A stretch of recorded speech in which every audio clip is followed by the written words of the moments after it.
This is the Wednesday, January 27th meeting of the Rail Committee. Will the clerk please call the roll?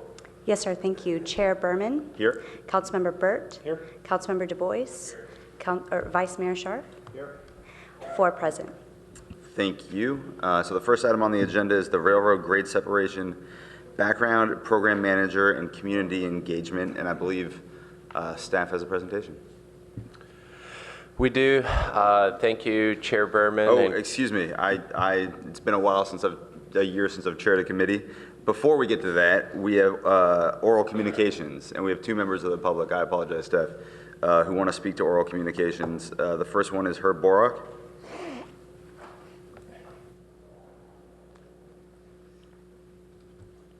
Good morning, Chair Berman and committee members. On Monday, oh, that was quick. On Monday, I had advised you about an initiative measure that had received its title and summary from the Attorney General's office. There was a second one that received its title and summary by the same proponents of the first one. This is a measure for a water bond storage, which includes reallocation of $8 billion of high-speed rail funds to water bond storage purposes. I'm concerned that having the same proponents of both measures, they may just use high-speed rail opposition to collect signatures for the water bond initiative and never turn in the high-speed rail one.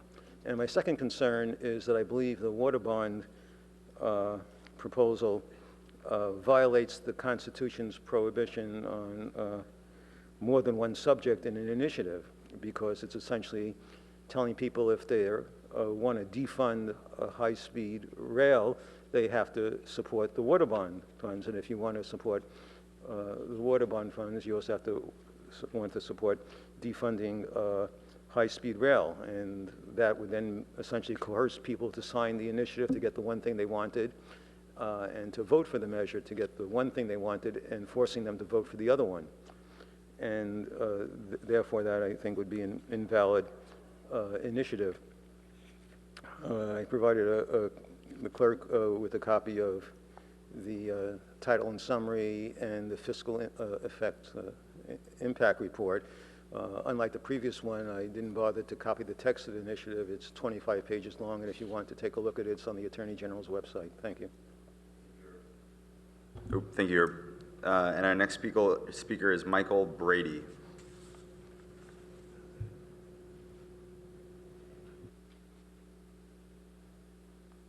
Good morning. For those of you who don't know me, I'm Michael Brady from Redwood City. I'm an attorney. I wanted to bring you up to date on some very pertinent things that are going on. I'm the attorney that filed the Proposition 1A lawsuit against High Speed Rail Association 5 years ago. And I've been working against high-speed rail on the peninsula and in the state for 9 years. Our case goes to trial in 2 weeks, Sacramento Superior Court. If we win our case, high-speed rail project will be stopped in the state of California. So that's the significance. That's 2 weeks from now. The second thing I wanted to tell you about, in all of your deliberations, consider Union Pacific Railroad very importantly. What I want to tell you is that in 2006 and 2007, I studied in detail the legal contracts between Union Pacific and Samtrans. Samtrans theoretically owns the right-of-way between San Jose and San Francisco, but Union Pacific, under those contract agreements, has all the powers and rights of an owner of property. The Union Pacific Railroad can veto entirely the entrance of high-speed rail on the peninsula, veto it, or can set any conditions that it desires. High-speed rail cannot enter the peninsula unless Union Pacific gives its full written consent. Please consider that, and you better talk to Union Pacific before you make any particular plans. Thirdly, as the previous speaker mentioned, these initiatives have now been approved by the Attorney General to go out for signatures. These initiatives, which I fully support, do 2 important things. Abolish the high-speed rail project. Abolish it. Secondly, you take all the money which remains in the bond for high-speed rail, $8.5 billion, and you transfer it to California water projects. A great measure. You've seen the recent polls. The people have turned against high-speed rail. They certainly support water relief for drought-stricken California. And lastly, I want to tell you of something that just happened that is humiliating for the High-Speed Rail Authority. Last week, the Los Angeles Times published an article saying they are just about to abandon Southern California. So all of you people in Palo Alto that have sat back and said, we'll never see high-speed rail during our lifetime, well, wake up. They've decided to go to San Jose rather than to Los Angeles. They're going to switch. The iOS South will be abandoned, iOS North will be chosen, and the peninsula will be impacted. So this will be with us. If these initiatives pass, the high-speed rail project will be dead in 10 months. That's the way to get rid of it and prevent it from coming to the peninsula. Thank you. Thank you, Mr. Brady. And now, Richard, I apologize for interrupting you a second ago.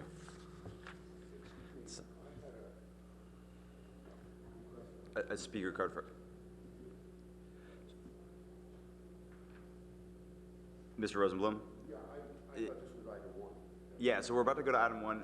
Would you like to speak before the staff presentation or after and before council member comments? That's okay. Okay. I just thought you were... Well, we'll go to public comments for item 1. We hear staff first. Is that, okay, all right. I don't mind. Okay. I just thought you were finished with... Oh, no. Thanks, Richard. No problem. Thank you, Chair Berman and council members. Richard Hackman, City of Palo Alto Management Analyst. Just wanted to briefly recap sort of how we got here today. In December, we had a rail committee meeting after it was recommissioned by the City Council.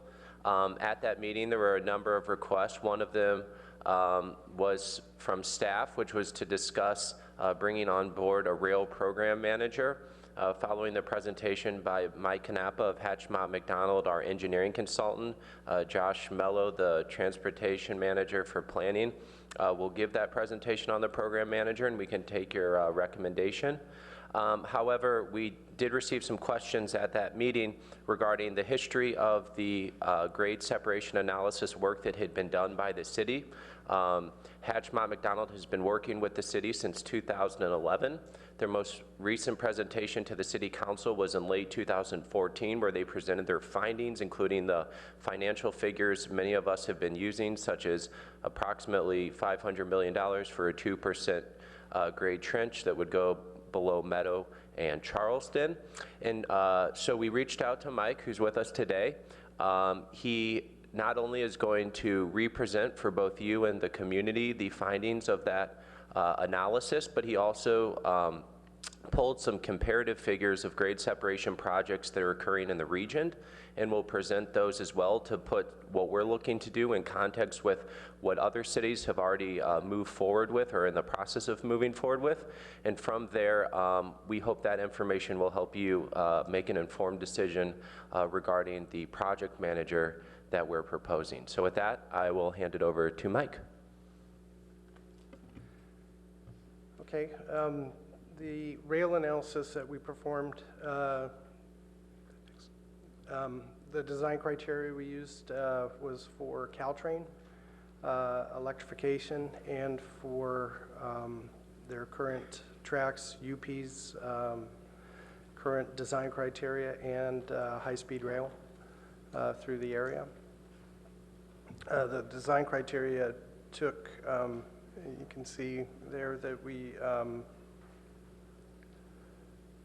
used a preferred maximum grade of 1% for rail grade, and then we also looked at a 2% grade at the request of the city for the rail going under the roadways. The cost comparisons that we ran, the 1% rail trench, 2% rail trench, and then various configurations of roads going under the existing rail line. And as you can see, the 1% rail grade came up to about $1 billion for a rail trench through the area, and then the 2% came out to about $500 million.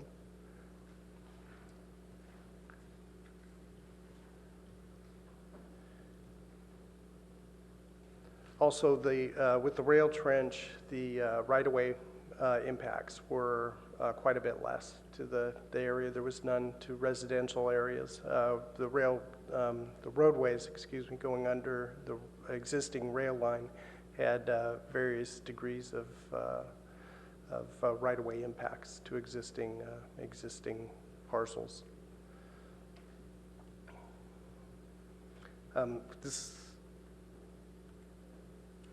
This is the grade separation of Churchill to go under the existing grade, the existing railroad and the parcels that it would impact.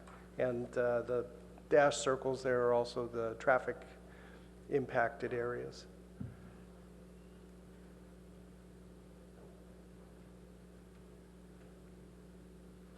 Also, we looked at not just taking Churchill under, but keeping a connection to Alma, which would depress Alma down and basically move the intersection below grade with retaining walls coming up. As you can see, the impact is quite a bit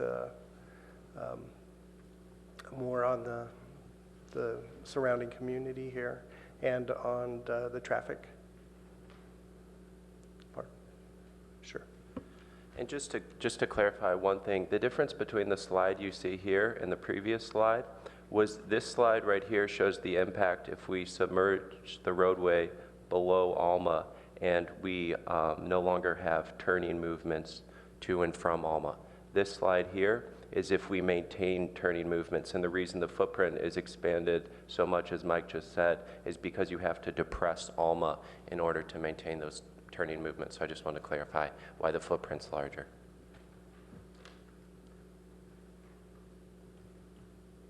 The next one was same analysis for Meadow, with Meadow going under Alma and the railroad. And then that would be Alma depressed to meet Meadow underneath.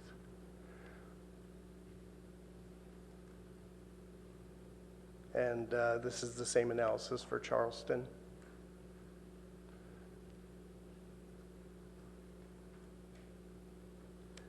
And then we also looked at keeping Alma depressed all the way from Charleston through Meadow with submerged,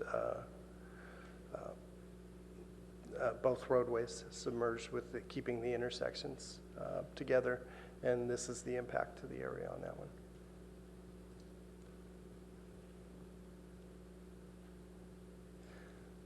This is the start of where the 1% trench would start being depressed. This is for the rail trench only, so the rail going underneath the roadways. One of the main issues we have here is that Oregon Expressway would be impacted and need to be raised back to grade by taking the rail trench underneath. And then one of the other issues we have either with the, especially with the 1%, is trying to get underneath each of the creeks and maintain a clearance underneath, so it does drive the depth of the trench quite deep. We also, this is the, oh, I'm sorry, can you go back one, Richard? This is where we started with the 2% trench. It's actually at 1.75 coming down because we started at the creek to mellow out the slope a little bit. So we didn't have to go down to a maximum of 2, but with a 2% maximum, which would require a variance and UPRR permission to do so. Through the area, so it's not standard for them, but it has been done in certain places. It does get it down underneath. We can go over a creek, so we don't have to keep it down underneath, and there's quite a bit of cost savings, about half by going to 2% instead of 1% grade.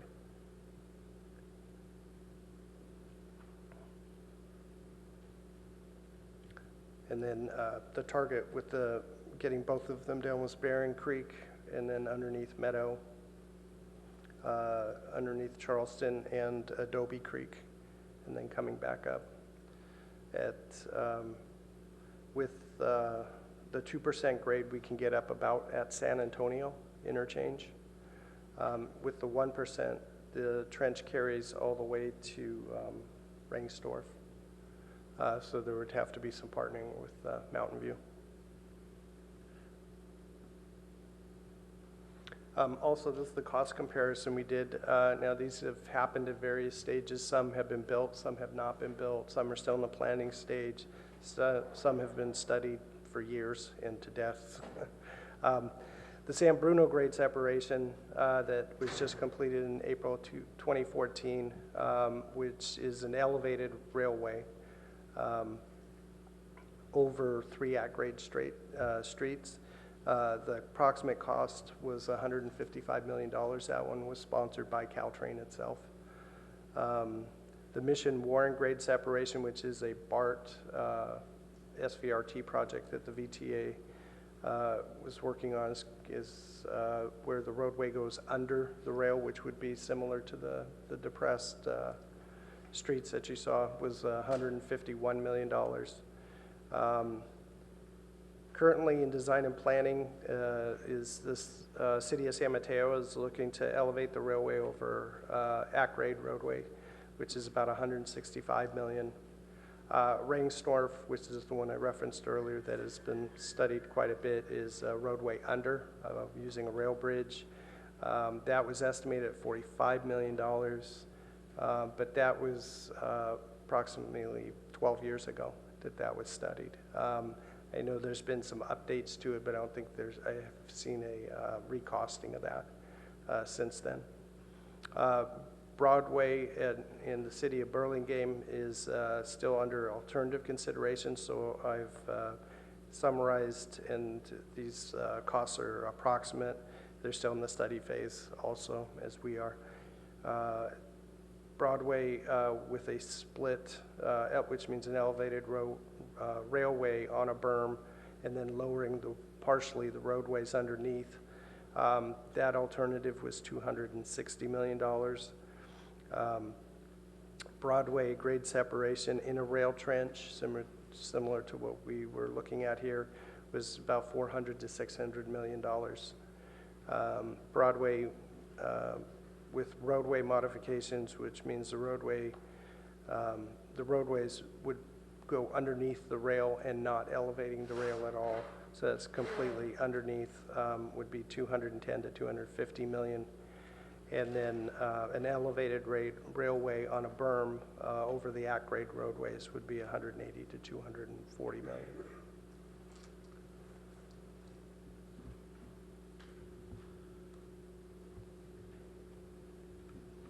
So with that, we welcome any questions or comments you have for Mike. Great. Thank you very much, Mike. So in the interest of time and in the interest of the fact that agenda item number 1, there are kind of a couple of different elements to it that could get complicated if we save councilmember questions and comments for all at once. Let's go to the public for comments on item number 1, and then come back to the committee for questions and comments at the same time. And then we're going to move on to the next element, which is the program manager and the community engagement piece after we ask questions for this. I'd like to ask the public and my colleagues to keep in mind that we are on a bit of a time crunch this morning, and there's a lot that we're trying to get to. So if everyone could keep their comments as brief as possible, but we'll stick with 3 minutes for members of the public. The first member of the public to speak is Herb Borak, and that'll be followed by no, well, that's all right. And then that'll be followed by Stephen Rosenblum, and then Adina Levin.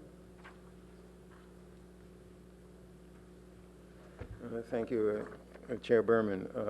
I believe that the consultant Hatch McDonald has a potential conflict of interest because of their work for high-speed rail.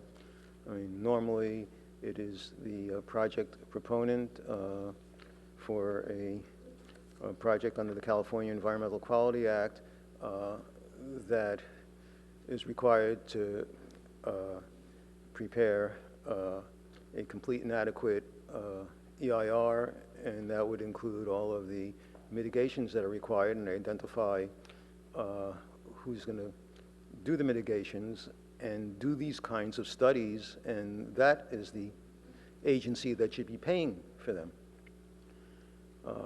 And the same situation if this is for Caltrain. So I do have a concern both with the process as to where and what stage the studies are being done and under which agency is doing it and who is taking the responsibility for funding them, as well as the fact, as I previously brought to the predecessor committee, rail committee, that I thought that this particular consultant was both a funder of Proposition 1A and that got repaid in contracts 100-fold after it was approved, is somehow also our consultant. I think that's a conflict. The second concern I have is with grade separations is something that also is brought up with road widening. We have congestion. Some people say, well, we should widen the roads, and then the response to that is, well, that just will draw more traffic. And the question is with grade separations that will facilitate traffic movement, to what extent is that then tied to more intensive development within Palo Alto itself?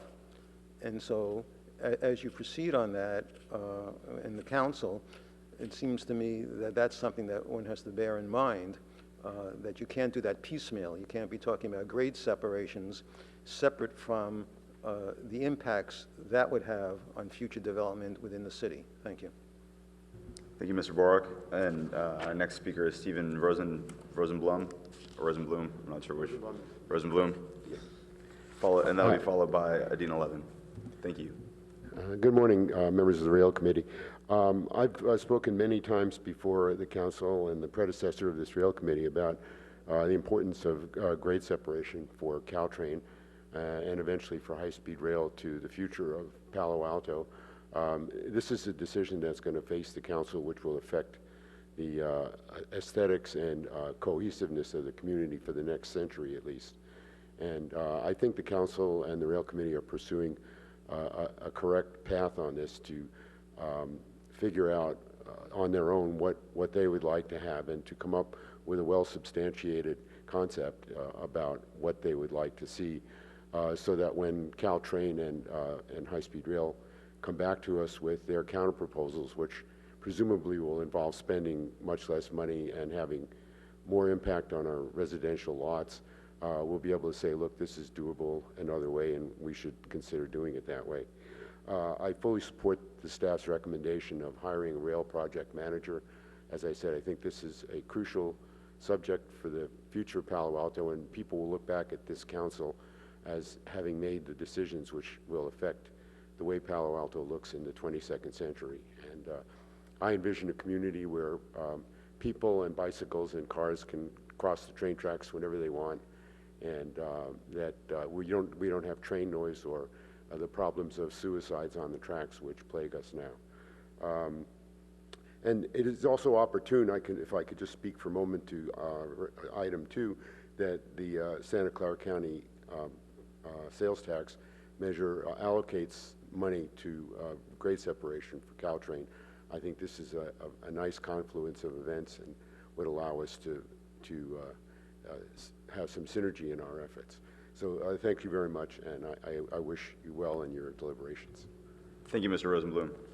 And our next speaker will be Adina Levin, followed by Roland LeBron. Good morning, council members. Adina Levin, Friends of Caltrain. Thank you very much for working on this grade separation, including the next item, which is bringing in a consultant to work on a context-sensitive solution with the community regarding the desires of the community and also really grappling with some of the design and cost and revenue issues. With regard to the specifics here of the study, a couple of things.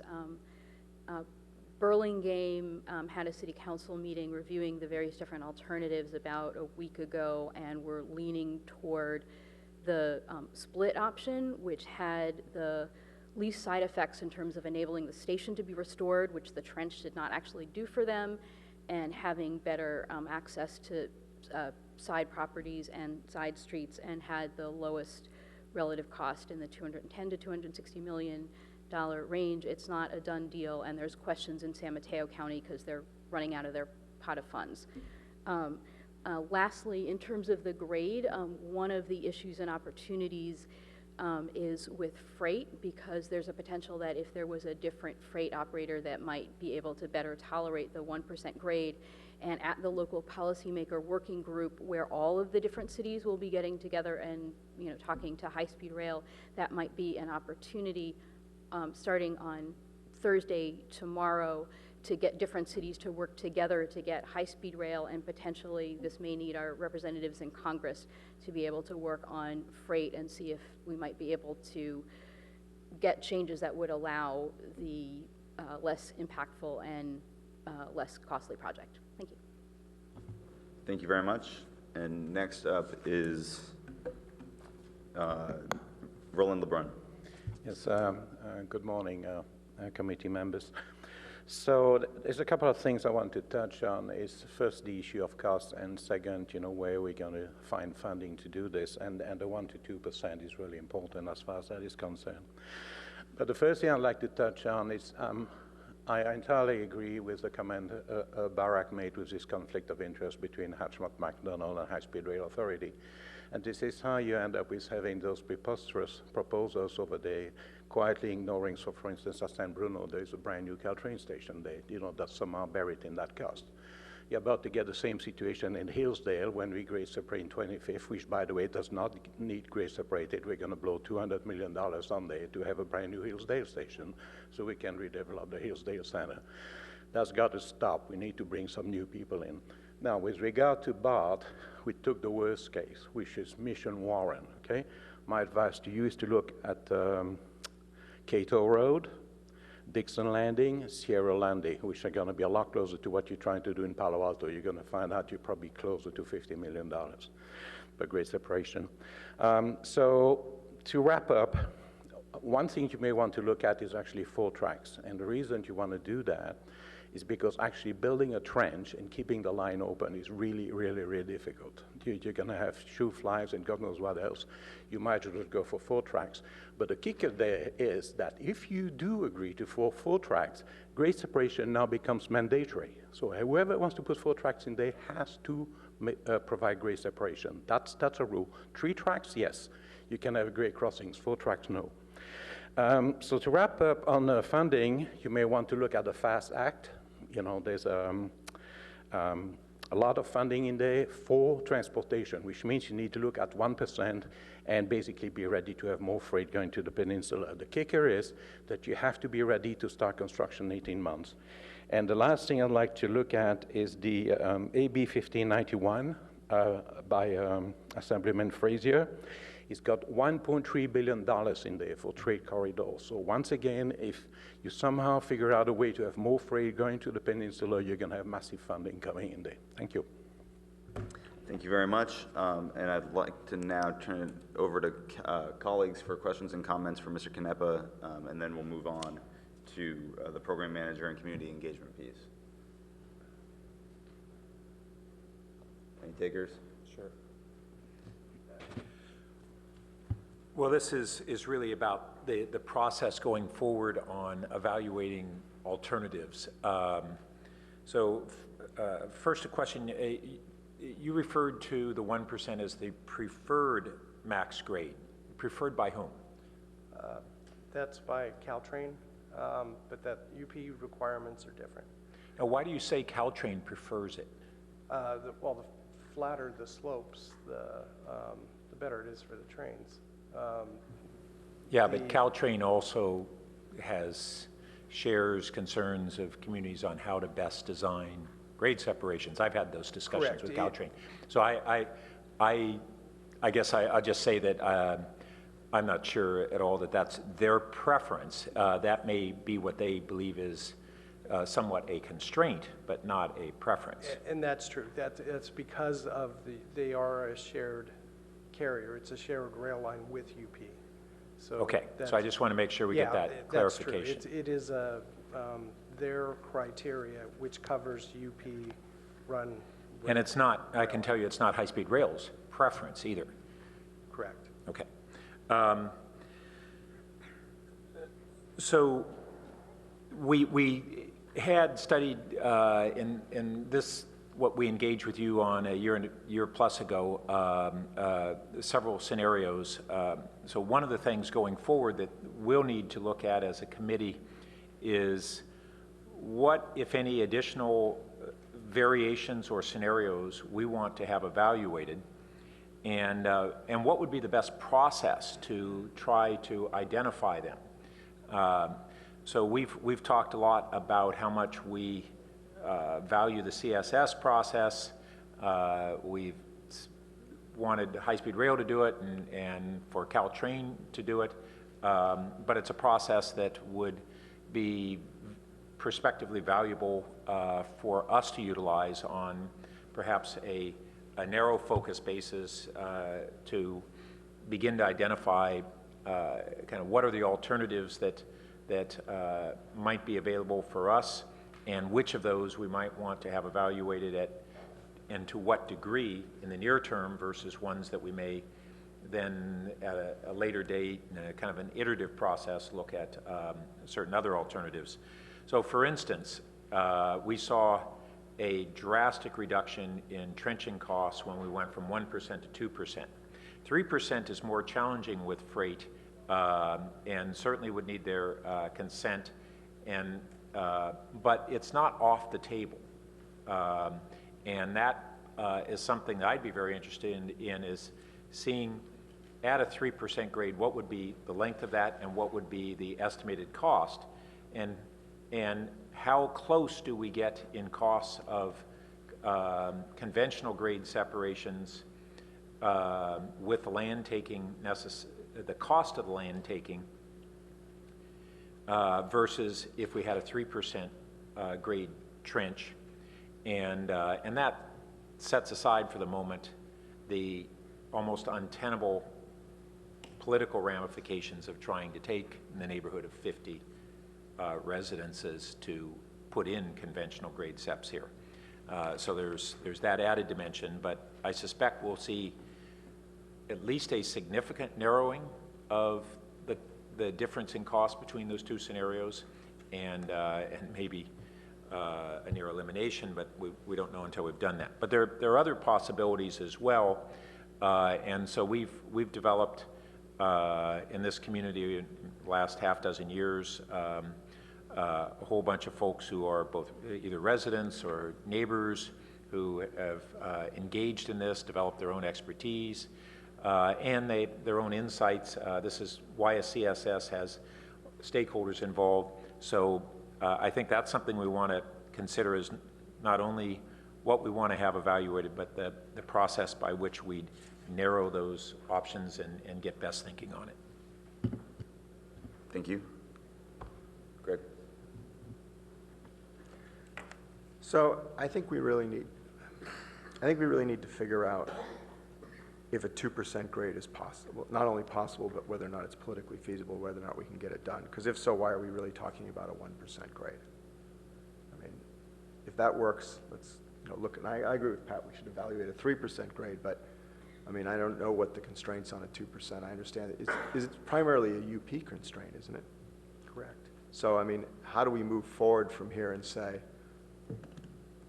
obviously we'd rather do a 2% or possibly even a 3%, but how do we, get that sense that 2% works? I mean, obviously giving the costing, that I think we need to figure that issue out. That seems almost like the number one issue to figure out, frankly, on moving forward. I frankly don't see any of these scenarios where we take huge amounts of properties. I'm not sure it's even worth spending a lot of time on the scenarios in which we take 14 properties here, and I don't have it in front of me. It's on. Yeah, but it's for each individual.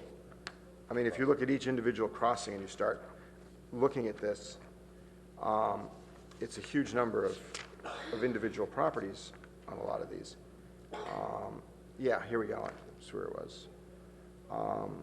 So yeah, so on the Churchill, for instance, when we take 16 properties on the full take, I just don't see that. I also, what would that look like? I mean, when you see that, you have a thing that says impacted area. So what visually would you look like when you drive through there? I mean, you know, it's a huge part of that neighborhood goes away. So, I don't know. I mean, is there a reason to be looking at these really large takes? I mean, that's just going to get people really concerned. I mean, yeah. So, thank you for raising that point. If I may, the reason we looked at these in the past was because that's the quote-unquote traditional method of grade separation, is submerging the roadway below the tracks. But Palo Alto is unique compared to some of our northern neighbors in San Mateo County in that our neighborhoods are built very close to the corridor. And so you're exactly right that up north, you have El Camino running parallel to the Caltrain corridor in many places, which allows a lot of these grade separations to occur in commercial districts, not residential neighborhoods. So and that leads to your point of why there's such large parcel takings. Well, actually, the question is, so if we take the large takes off the table and say, we're not going to do that, what does that do to traffic flow? That means you lose what, the turning radius on the partial takes, you lose the turning connections to Alma. I have that right? So why couldn't you look at putting, I mean, turning right onto Alma is not a problem ever. I mean, you can always do that. You don't have to go down Churchill, you can go down one of the other streets. The hard part is turning left on Alma so why couldn't we put a light somewhere else rather than do all that taking? Or the light just basically is a left-hand turn where you turn left onto Alma. So in the scenario where Alma's left at grade, that removes all turning movements, and that still requires 16 full parcel takes and 4 partials. The one that maintains all turning movements requires 33 parcel takings and 3 partials. So if we did a solution where we maintained some turning movements, it would be somewhere between that 16 and 33 figure. And if I could just jump in to clarify, the option that has Alma at grade would look similar to the Embarcadero undercrossing, where there's actually no connection between Embarcadero and Alma without using side streets. So that's why the turning movements are removed. So it would look like Embarcadero at Churchill. And the other one would look like Oregon, more or less. So if all of that is unacceptable, what do we do at Churchill? No, but I mean, right, because I mean, when we talk about the tunneling, it goes up to, it doesn't go to Churchill, right? I mean, the trench stops where? Somewhere around Oregon? You come up? So I think you'll see in my presentation about the program manager, I think these are some of the questions that we need to answer in the next year or so through a context-sensitive solution process. I'll talk a little bit about how we see the process in my presentation.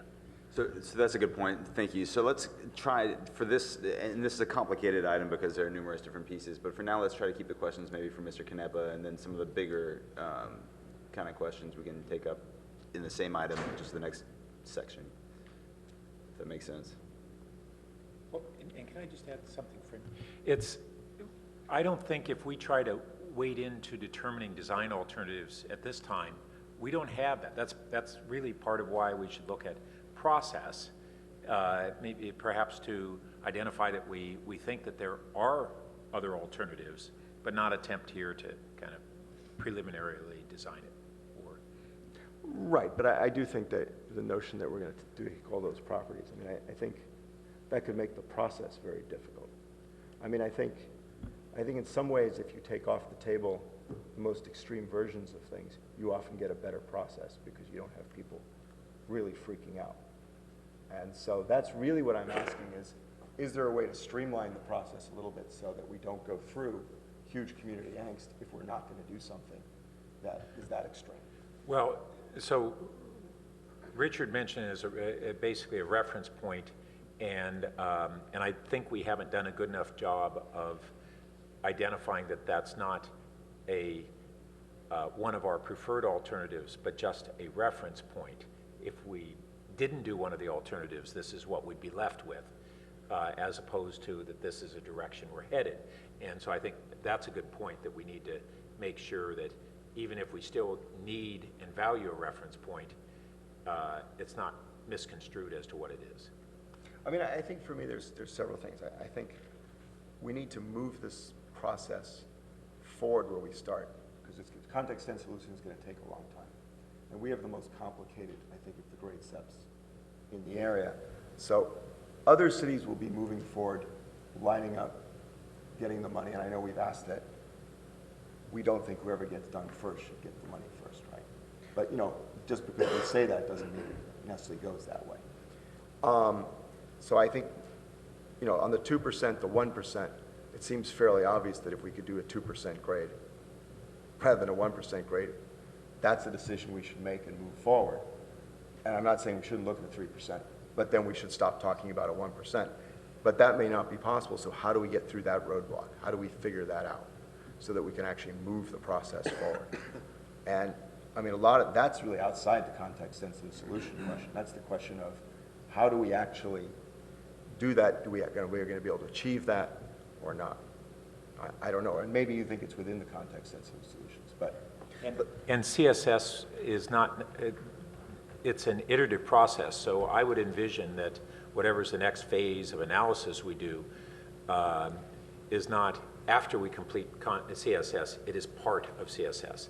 So there'd be perhaps some preliminary alternatives analysis that would feed into what we might want to have technical studies done, and then it iterates.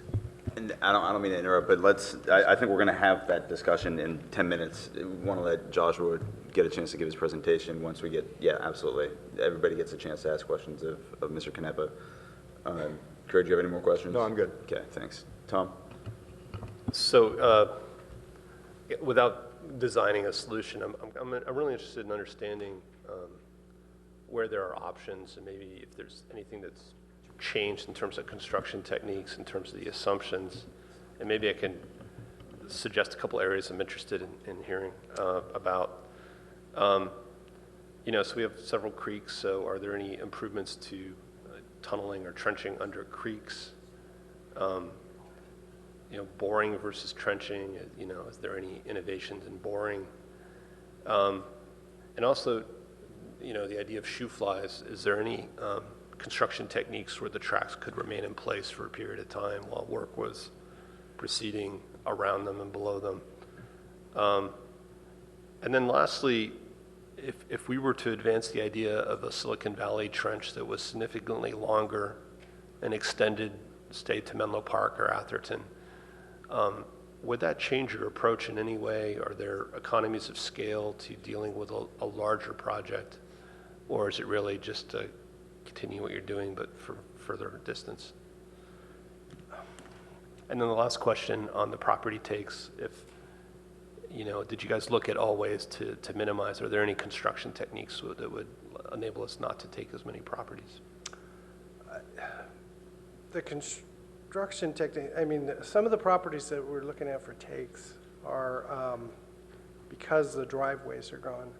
Now, when you take a piece of property, there would be a way to reconfigure it, but you'd have to take out what is existing to their access to the home. That's the problem. So in the 10% design we looked at, if you're taking out somebody's driveway and access, then it's a full take. Partial take means we're kind of, you can still get to the property, but we have to encroach into their frontage. So that was the difference. Now, whether that property could be redeveloped or something, that's a different story. It's not like it's just going to stay there dormant, I'm sure. The problem is the retaining walls. And then we can go down with the streets at about 8%, but we also need to get pedestrians through too at 5% because of ADA restrictions, so it kind of lengthens it. Now, we did in the study look at what happens if we raise the rail, and there was an analysis of what happens if we start raising up the rail grade to how many properties that's safe, and it wasn't it wasn't significant, let's put it that way. I mean, there's a couple, but it doesn't dramatically decrease that. As to your question on the shoe fly, the one item that is not included in this study and wasn't considered at the time, because it was done about a little over a year ago, was the electrification. At that time, the assumption was that the rail trench would be built, it would be set up for Caltrain to come through and electrify. So that was not considered in the costs.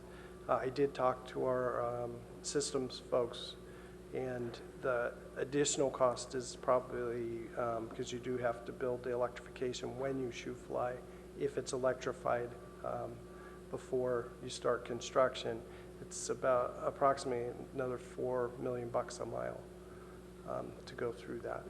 Because you basically got to rebuild the system, move it over. I mean, is there any way to leave the tracks in place and start to build? Not really.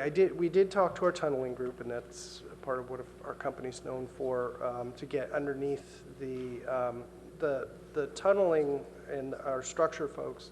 What this is based on is actually driving C-camp type piles down, so you don't have an excavation that goes out at 1-to-1 or 2-to-1 that deep. So what it does is drive piles down with a slurry mixture, and then you can trench out in between it. So the shoe fly, what that saves is pushing it further into Alma Street.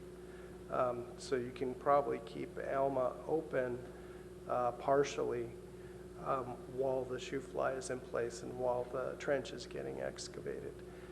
To go underneath the creeks, now granted this was just a 10% concept design, but we did talk to our tunneling folks on that one too.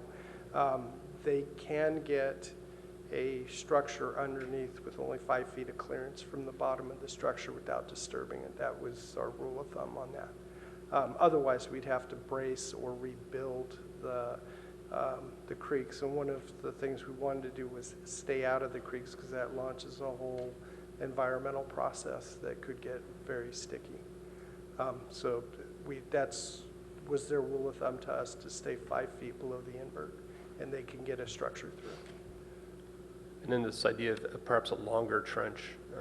The longer trench, what it does do, and I have worked with contractors on it, there is economies of scale, but you still have to stage it into areas. So you still have the shoe flies and everything else.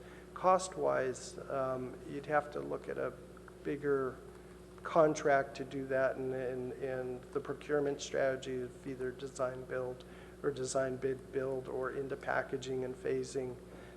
That would have some ramifications on it, I'm sure. What that is, I couldn't tell you right at this time.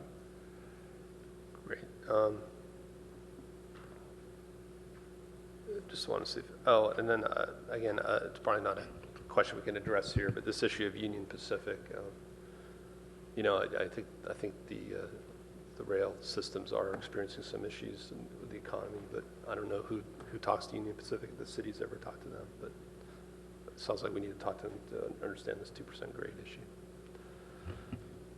Thank you, Tom. It's Greg, you had a follow-up? It's the follow-up. Mike. We looked at raising the train, putting the train in the air. I'm sorry, raising the grade of the... No, just putting the tracks in the air, elevating the train. Not fully, no. If I may speak to that, so in San Bruno, for example, or excuse me, San Carlos, they have sort of a hybrid approach where the tracks are slightly elevated and the road is slightly submerged, and that's how they achieve their grade separation. So in Palo Alto, I said, when Mike and I were just talking briefly, do we achieve anything if we raise the grade by 3 feet or so? A moderate increase like that.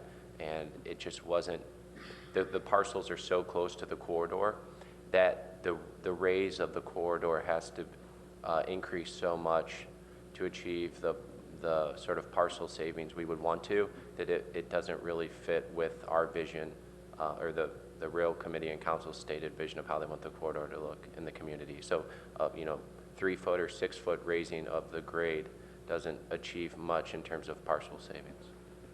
So I guess I'm going to say that I don't think running Embarcadero or Oregon Expressway,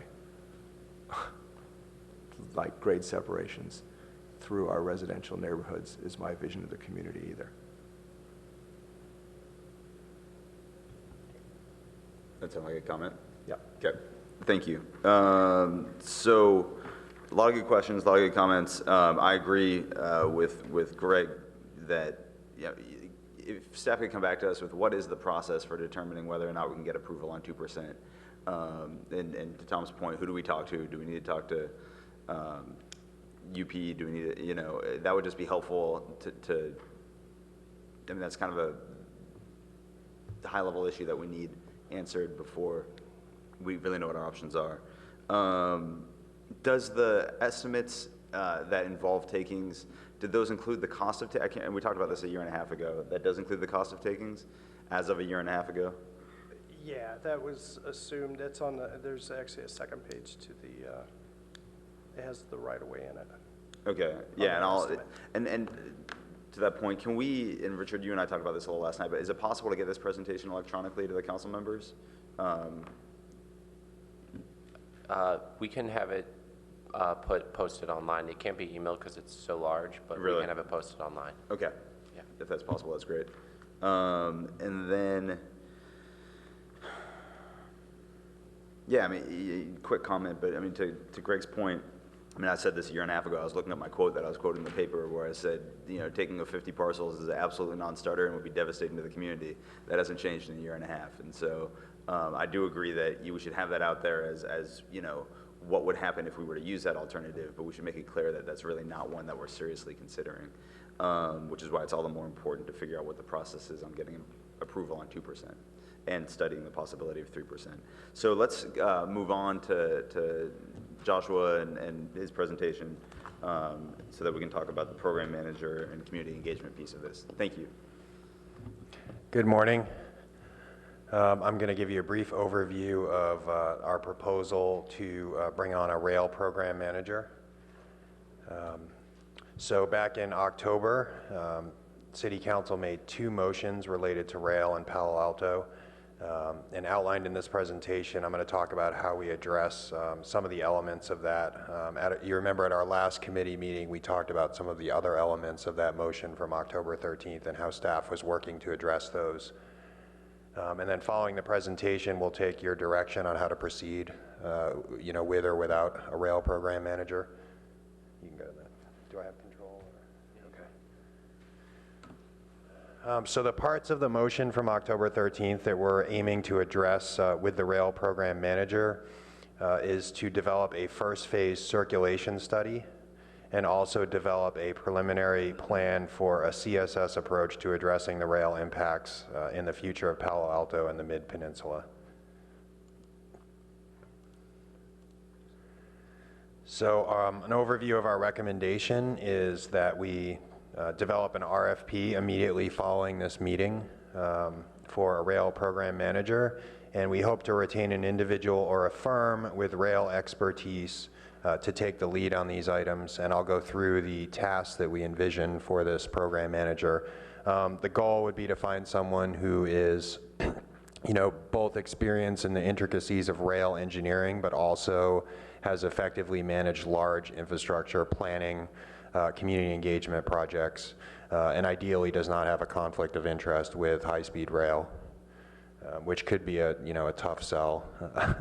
But we do our best to find the appropriate candidate. So the first task that we envision for the rail program manager would be to staff the City Council Rail Committee. So this person would prepare agendas, take notes, prepare presentations, and then provide you with updates on grade separations, high-speed rail, and the envisioned Silicon Valley sales tax measure. The second, and this comes directly from direction you gave us at the last rail committee meeting, the second task would be to convene a rail technical group. And this would be a standing group of local rail experts to serve as technical advisors to both the program manager and the rail committee. And the rail program manager would manage this group, prepare agendas, take notes, prepare presentations, convene regular meetings of this technical advisory group, and bring, issues such as the grade of the rail corridor and technical issues like that to our local experts. And then the rail manager would also give you updates on those meetings as they were necessary. Task 3 would be to manage a grade crossing circulation study. So our vision of this grade crossing circulation study, and we would welcome your comments on whether we've kind of scoped this appropriately, but based on your direction on October 13th, I think this would be a step back for Palo Alto, where we look at every single existing grade crossing within the city, and we analyze, how important is it to maintain motor vehicle, bicycle, and pedestrian circulation at each one of those. If we did not have, circulation for motor vehicles, bicycles, and pedestrians, how would that impact the remaining grade crossings in the city's circulation network? And the ultimate outcome of this circulation study would be kind of a prioritization of our grade crossings. How important are they? How important is grade separation at Churchill versus Meadow and Charleston? And what does Churchill look like in the future? Does it become a bike ped only crossing? If so, how does that impact, Embarcadero and Meadow and Charleston? This would be a community-driven process. It would be a community conversation managed by the rail program manager, but likely conducted by a separate consultant that specializes in these type of studies. So the rail program manager would serve as the kind of the program manager, while other more specialized consultants would actually conduct the work of the circulation study.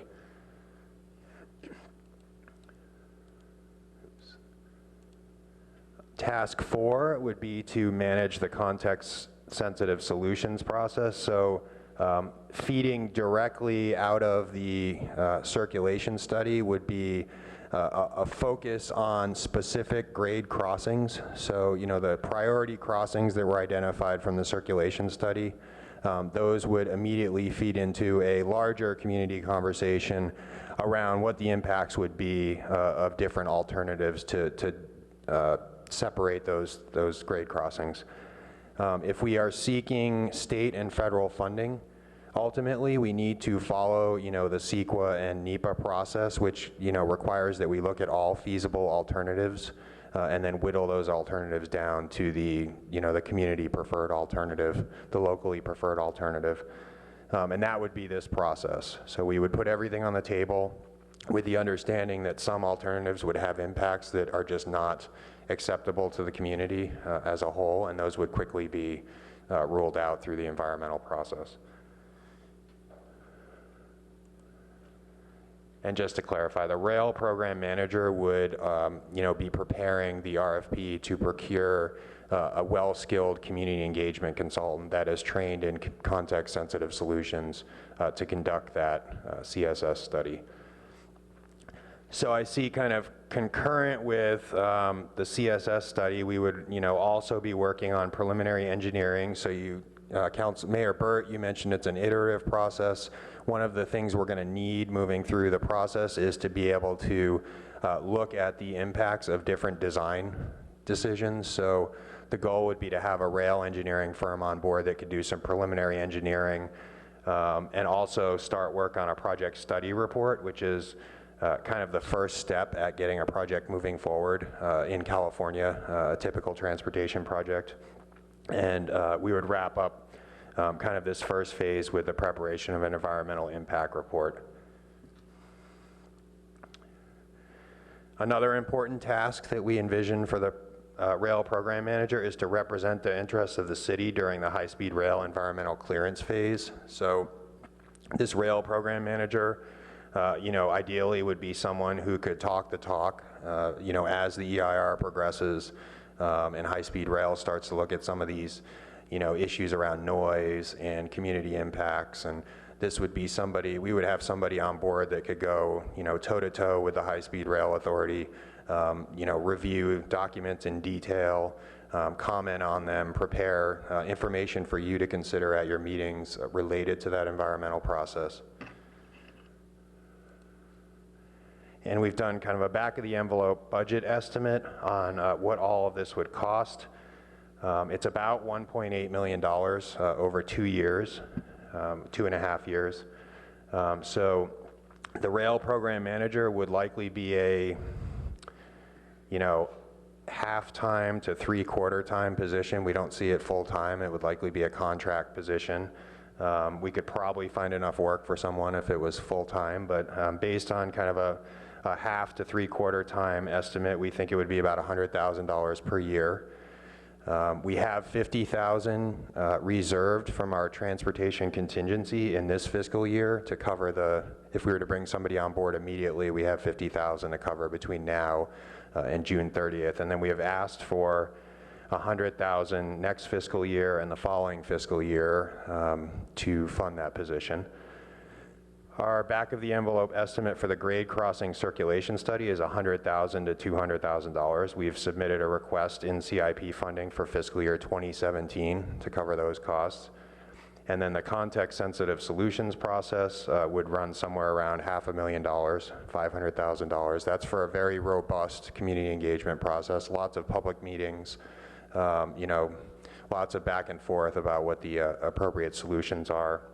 And we've also requested $500,000 in CIP funding in FY17 for that. And then the final piece would be the preliminary engineering, the project study report, and the environmental impact report. Our best guess at that is about $1 million, and we've requested CIP funding in FY18 for that, so basically a year and a half out. And then we have not looked beyond that. I think we would need to have a discussion about what occurs after we wrap up the environmental study, but this is the first step as we envision it, getting these grade separations moving along the appropriate path.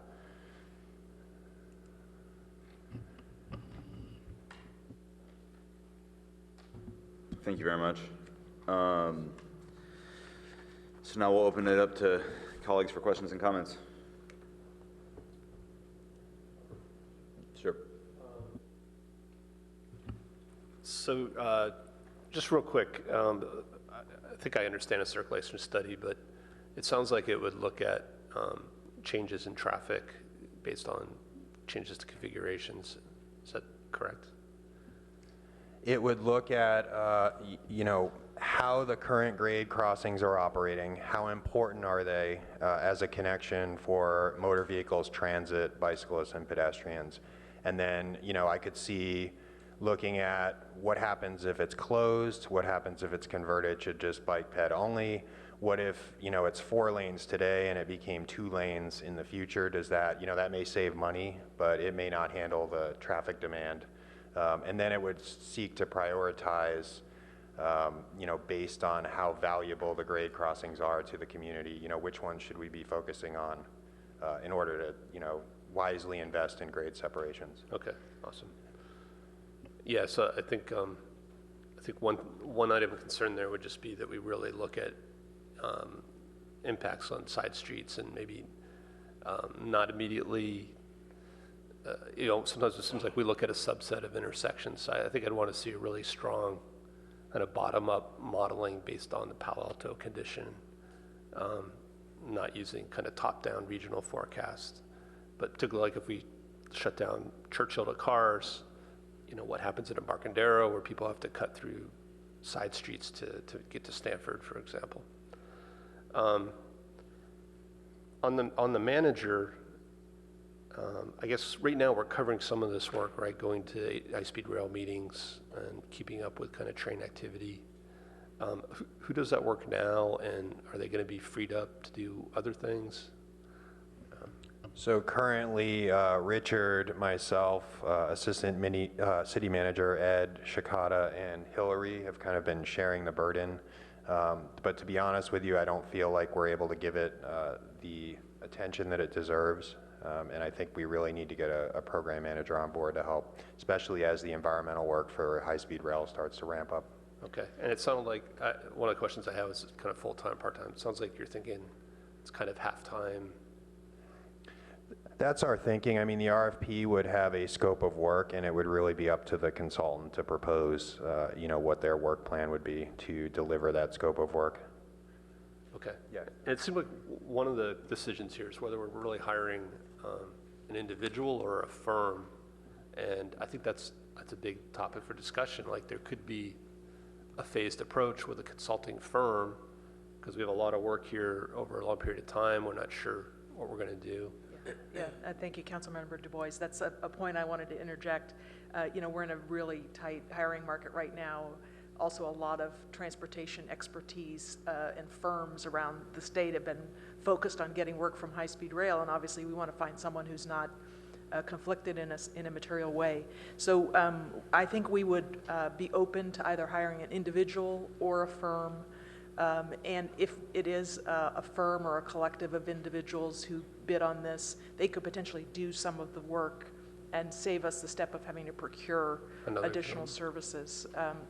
And we'd be really open to either solution. I think the tight hiring market right now and recruiting talent, the fact that that's so difficult is going to end up informing which direction we go. And how quickly do you think we would get somebody? Is this going to be like 9 months before we see somebody? We see this as really urgent. The committee wanted to see this scope of work, but if you're okay with this, this is a city manager kind of administrative decision to release a request for proposals. We would get that out as soon as we could and try and get someone on board as quickly as possible. I had a question about the rail technical group in terms of how necessary it is, and I'd like to hear from my colleagues on that, but I'm thinking that we could have a lot of local rail experts participate in this meeting, and could we do it all kind of as part of the rail committee, or do we need a separate technical group? There was also some comments in here that just focusing on Palo Alto would be easier to manage, and I get that, but I really think there's an opportunity here and a lot of benefit to starting off with a larger view of a regional effort. And I understand that that's harder, but I believe it's really important, and we shouldn't just give up on that right away. If you want to comment, you can. Yeah. Well, so again, I think a multi-city effort, potentially between Santa Clara and San Mateo counties. So really looking at, again, improving the rail corridor in the heart of the peninsula, potentially from Mountain View through Atherton or Redwood City.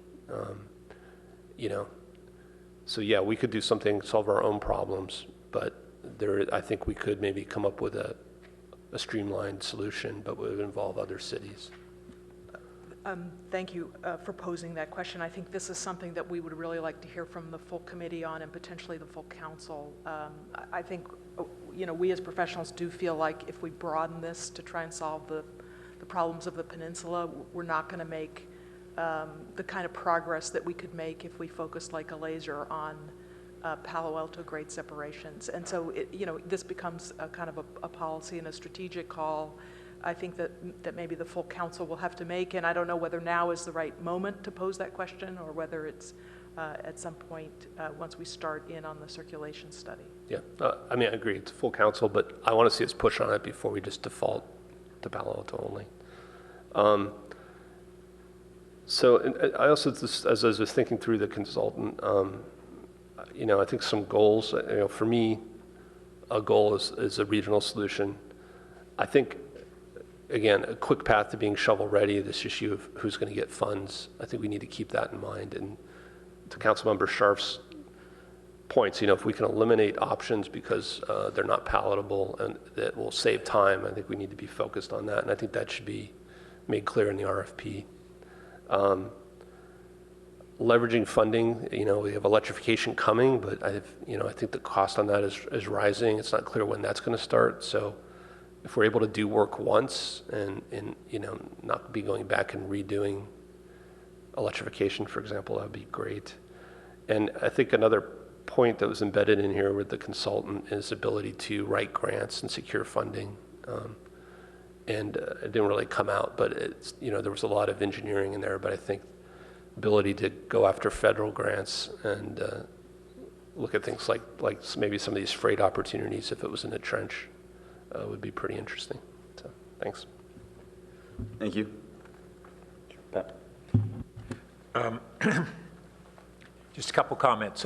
One, Josh, you spoke a couple times in the circulation evaluation, looking at whether we need to retain everything we have.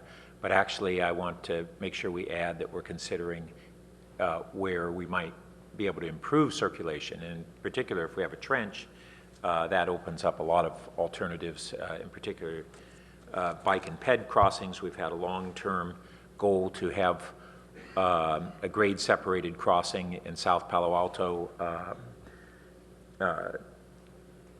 roughly between East Meadow and Oregon, and so I certainly would want to have that on the table as a consideration. Following on what Tom had talked about on grants, also I think that in particular the EIR aspect of this, and maybe more, would be potentially eligible for funding or reimbursement from the VTA tax measure, should that go through, and have the buckets of funding that we are hoping to see. And I'm not, the CSS process funding strikes me as high, having gone through this with a fair amount of work on looking at what it would entail for the whole Caltrain system 5 years ago. I know that Nadia Nyack from CARD did a great deal of work, and we brought in experts on this, and so we can begin to draw off of that. And then we are going to have a dilemma finding firms that don't have a conflict. I mean, in particular with high-speed rail, when Prop 1A went through, the organization pushing that ballot measure basically insisted that virtually every prospective contractor and subcontractor contribute to funding the ballot measure. And then most of those have subsequently worked directly or indirectly for high-speed rail since. And so there aren't a whole bunch of experts sitting out there who aren't in that category, unfortunately. So we're going to have that challenge. Thanks, Pat. Greg? So I do think that the way we scope out the circulation study, are you planning on bringing that back to the committee before you move forward on that? We could do that. I think we could also write the scope of work broadly enough that we could, after we retain a firm that we feel is qualified, we could help shape the work plan with them. I mean, I thought Tom had some good points on the circulation study. I also thought, for instance, that if we turn Churchill into a bike and pedestrian only, then what we may want to do is on Embarcadero, make sure it goes 4 lanes all the way through, because right now it turns 3 at the bottleneck at the bridge. I mean, I'd like to see those kind of things in the study to determine how do we improve circulation, because I agree the goal should be to improve circulation, everywhere. So I think that circulation study is really important. I had some concerns about the hiring manager. I guess I sort of got the sense you haven't quite thought it through yet in terms of, so you're thinking of hiring a part-time person, right? That's what we said, 3/4, half-time person, or a firm, but assume you hire a person for now. Is that right, 3/4, half-time? Yeah, I think we're talking about bringing in a rail expert, someone who's worked in this field, who has time to contract with us and provide So they their wouldn't be an expertise. employee, they'd be an independent contractor? They'd be a contractor. Okay, yeah. so that's an important distinction. So they're Yes. independent So what you're really doing is hiring a firm or an individual consultant. Okay, I think. And I'm sorry if there was confusion around that. The number that I presented was just a best guess based on, what the billing rate would be for someone working, not full-time, but somewhere around half to 3/4. So there'd be no of the time. benefits, they wouldn't be a city employee, they'd That's be a right. consultant on an hourly basis. Contractor, yes. And then you'd look for someone who, this is a multi-year process, right? So you'd really want someone who commits over the multi-year process for this. And so then the notion is we'd get out an RFP. Were you thinking of going to full council to get to get authority to get the RFP out? Or, because I just heard something about, well, the city manager can get that out. Yeah, I think we're interested in the committee's input on the scope of work, but then we would issue the RFP and the contract would come to the council. Okay. So, I mean, I think if we are going to do this, I agree with you, we need to have a hiring manager. I mean, I think that's, Because frankly, with how this actually works will have a lot to do with who you hire as the hiring manager and how that process is run. And are they going to be doing the context-sensitive solutions as well? Or is that going to be someone separate? I mean, I'm thinking about the skills, all the skills that you need. I mean, there's a big difference between understanding rail and having the technical expertise and how to handle the community engagement. At least it strikes me there's a... So if it ended up being an individual, I think from that perspective, our ideal candidate would be someone retiring, who had just worked on the Central Subway project in San Francisco, for example, someone with, boatloads of experience with large infrastructure projects. If it ended up being an individual, I think they would need to contract out the context-sensitive solution. They would prepare the RFP and, find a firm that could assist them with the context-sensitive solutions. If it ends up being a larger firm that's not conflicted, which would be pretty hard to find in California, then they may have the ability to do the circulation study and the CSS work in-house, and it would be, the firm, we would be contracting with the firm. So I think as Hillary mentioned, we'd probably have to leave it open because of the way the market is today. We don't know who's out there, and we don't know if we'll get a candidate, like the one, the preferred candidate that we'd like to get.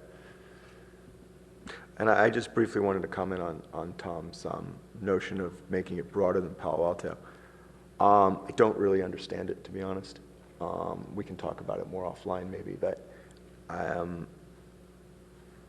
think we need to basically move this forward and have a laser focus on Palo Alto, on our grade separations. I wasn't quite sure what you wanted to achieve on that.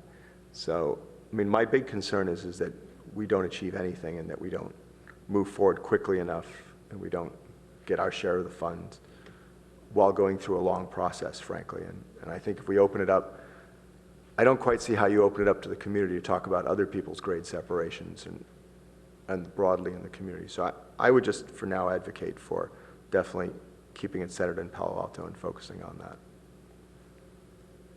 That's it. Thank you.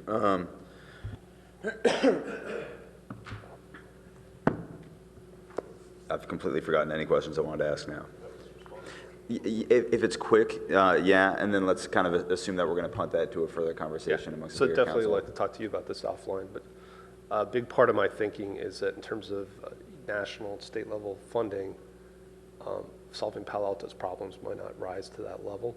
But solving Silicon Valley's problems, again, considering changes in the economy, maybe freight on the peninsula, but also just the transportation issues along the entire peninsula, we might actually be able to tap into a much bigger set of funding.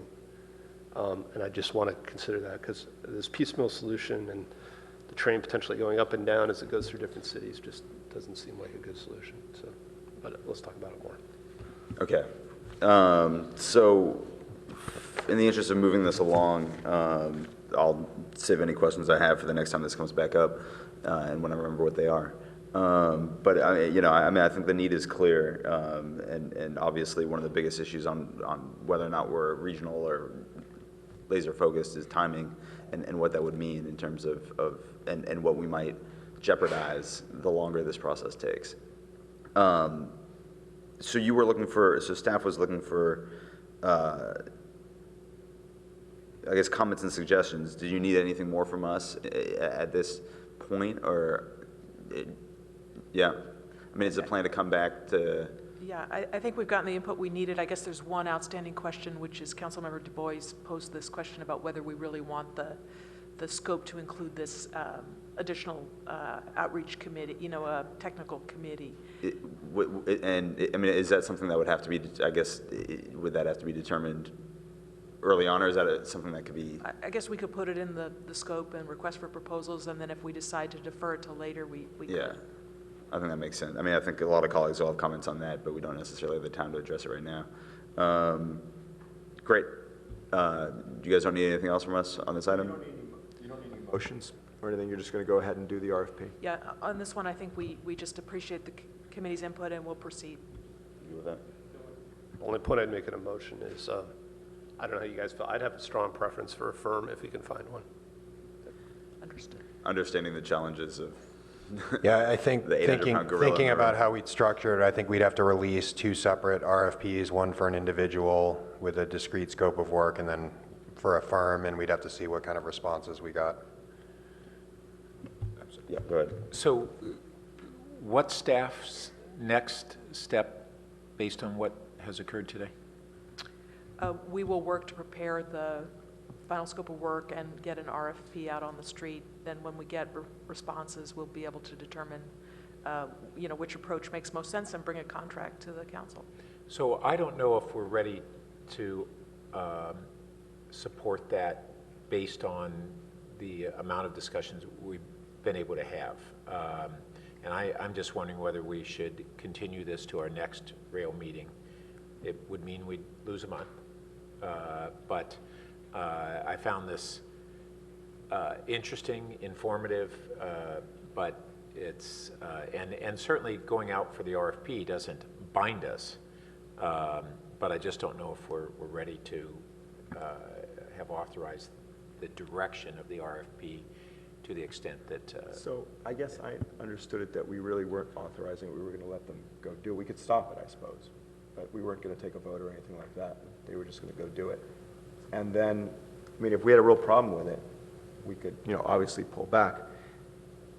I guess I'm not seeing any really other alternatives to having somebody run the rail program. So, I mean, I'm happy if I think we should move forward, do the RFP, but if you think about it and you come back or any of us do and say, here's another approach, but I haven't really seen a viable, I mean, staff's told us they can't do it. That's what I've heard. And I'm not saying I'm opposed to the concept, I'm just questioning whether we're ready to give our support for staff moving ahead based on what has been thought through to date. And maybe it's fine, I just had that concern. I'd like to get moving on the circulation study, and again, I think this will likely be phased, but that's my 2 cents. We should move forward. Okay, so, I mean, do colleagues want to vote on this, or are we okay with just kind of saying, all right, So we're Pat, not... it's really, Pat, are you okay with moving forward if we? Yeah, I suppose so. I sort of thing I prefer to think more about, but we didn't get really, a chance to either have information or discuss it much in advance, so. I mean, we haven't talked about, our committee meeting schedule, but I mean, this is something that we could come back in early February, if folks need more time to get comfortable with it. I mean, I guess. Well, it sounds like I'm the one who has the undefined reservations. So I'm okay with them going ahead with an understanding that we may come up with kind of questions over the coming weeks. Perfect. Thank you. So we're going to move on then to item number 2, which is Envision Silicon Valley County Sales Tax Measure, North County and West Valley Cities Position Advocacy. Now, quick time check. Councilmember Du Bois mentioned that he has a hard stop at 10, which is in 5 minutes. But obviously, this is something that's timely. So I don't know, Tom, if you have a... Just pushed it back to 10:30. Perfect. I love it. All right. So let's have a staff presentation then. And then we have currently 3 members of the public who want to speak to this. If any other member of the public wants to speak to this item, please turn in your speaker card as soon as possible so that we have an ability. We all have a hard stop at 10:30, so there will be no going past 10:30. Thank you. Great, thank you. I will keep my presentation extremely brief because I think you're all relatively familiar with what's transpired recently. I don't have a presentation. I'm going to walk through the staff report that was prepared. Basically, back in August 17th of 2015, City Council gave staff direction as to which projects to submit for the upcoming Envision Silicon Valley sales tax initiative. And then in October 13th, we had another follow-up meeting where we presented the status of the Envision sales tax discussion, Envision Silicon Valley sales tax discussion, and you gave us direction to advocate for and support putting in the countywide funding measure funding for a countywide Caltrain grade separation in the order of 15%. and that was a minimum that you set, and that was separate from any additional funding that was requested from Caltrain for the sales tax revenue. And you also asked us to check in with you when the measure started to take shape. And there's been some recent developments, and thus we did want to check in with you at this time. On January 8th, Mayor Burt, City Manager Jim Keene, Assistant City Manager Ed Shikata, and myself attended a meeting of the North County and West Valley cities at Mountain View City Hall. And at that meeting, there was a draft framework for proposed allocations under the envisioned Silicon Valley sales tax that was presented to the group. This framework was based on kind of discussions that had occurred over the last several months between the North County and West Valley cities. There were minor modifications made to this framework at the meeting on January 8th. And the end of that meeting, it was kind of confirmed that each of the North County and West Valley cities that were open to it would bring it back to their respective city councils and get direction on this framework. So on page 5 of the staff report, we have included a table which shows what that, what the allocations are within that framework. And since that January 8th meeting, Mountain View City Council has endorsed this framework. That occurred on January 19th. Campbell and Cupertino have scheduled council meetings to consider approving this framework for February 2nd. Sunnyvale is also going to consider this framework, but they have not yet set a council date. And Los Gatos has a study session on February 22nd, where they will also consider this framework. And I'll just briefly give you a quick overview of what the proposed allocation includes. There would be a ceiling of $1.2 billion established for BART to San Jose. Caltrain improvements would be allocated $400 million. A comprehensive countywide railroad grade separation program similar to what's in place in San Mateo County would be allocated $900 million, which is 15%. That meets the threshold that you established for staff on October 13th. The congestion relief transit mode shift category, which would basically implement the recommendations of the regional transportation study that was requested by the North County, West Valley cities, would be allocated $500 million. And then expressways, county expressways and key highway interchanges would receive $1 billion. Streets and highways, $500 million. And then the local streets and roads formula program, which would be flexible for cities that have a high pavement condition index. They would be able to flex that funds to other uses like bicycle and pedestrian improvements, would be allocated $1 billion. And then finally, there's a line item for bicycle and pedestrian improvements, which is shown at $500 million. So the direction that we received at the meeting of the North County and West Valley cities was just to bring this forward to City Council and see if you are willing to establish this framework as our advocacy position related to allocations under the envisioned Silicon Valley regional sales tax. Okay, thank you very much. So we're now going to go to members of the public, and I apologize because I hate doing this, but due to time constraints, we're going to do 2 minutes for public comment as opposed to 3 minutes. The first speaker is Herb Bora.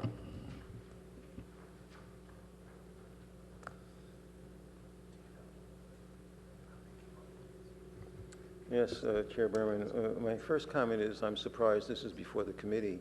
Mr. Mello summarized what the council did. They wanted staff to come back to council. When the council reformed the rail committee, it didn't change the purview of the committee. This was originally a high-speed rail committee, and then at the committee's recommendation, it was expanded to be the rail committee because the committee wanted to be also discussing Caltrain. And so while there are a bunch of rail issues in the VTA tax proposal, they're not all about rail. And if the committee wants its purview extended, it can recommend that to the council. And if the staff wants to do that, the staff can recommend that. But just because there is a committee existing and they want to get, 4 people to go along with something, I don't think you just bring it to the committee. My second comment is, you do have the advocacy position that's being recommended, but I suggest you look back earlier in the report where it says the discussion on BART is also possibly to Santa Clara. When Carl Guardino was before the council, he neglected to say anything about Santa Clara, and he was just talking about money to San Jose.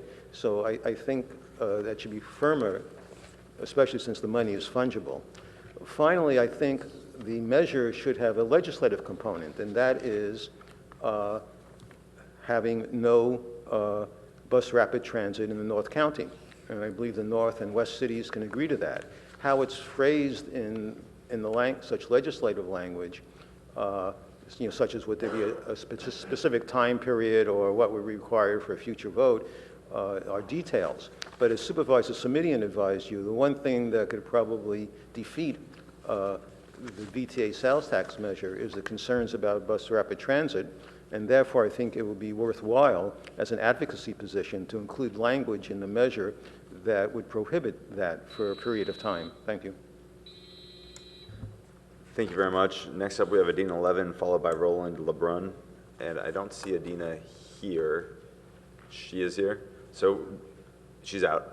So let's move on to Roland LeBrun. Thank you, and obviously I support the resolution, but you've got to be realistic, and $400 million is basically a drop in the bucket. It's a drop, it's a down payment, I hope you'll give me a little bit of leeway because I'd like to then follow up on what you discussed earlier, and I support Mayor Bird's concern earlier. You've really got to wait until February 11th to decide what you want to do. This is potentially going to be a game changer. And when you get to that, at the end of the day, you got to realize, what are we trying to do here? And people are going to say, well, you can't possibly go from San Jose, San Francisco in 30 minutes with what they're planning. And that's a fact. And that's what's going to be transpiring in court. And having listened to the members here and your concern on impacts on Palo Alto, you should actually consider working with both the North and the South. Because if you do that at that point, you can actually have tunnel all the way from Sunnyvale to Redwood Junction. It's going to cost you $1.5 billion, but then add up all the grade separations for the others, and it might actually be cost effective. The only problem now you can do 140 miles an hour in the tunnel, okay? You can run trails in either direction. The problem is you don't have any stations anymore, okay? It's going to go zoom on the Palo Alto, you'll never hear it, you'll never see it. If you want a station at that point, it's going to be $500 million. Now you've got to start thinking about Mountain View. And this is the reason why you want a rail technical group, because we need more than 2 or 3 minutes to address you and propose you alternate solutions that you might want to consider. Thank you. Thank you very much. And our last speaker is Chris Lepe.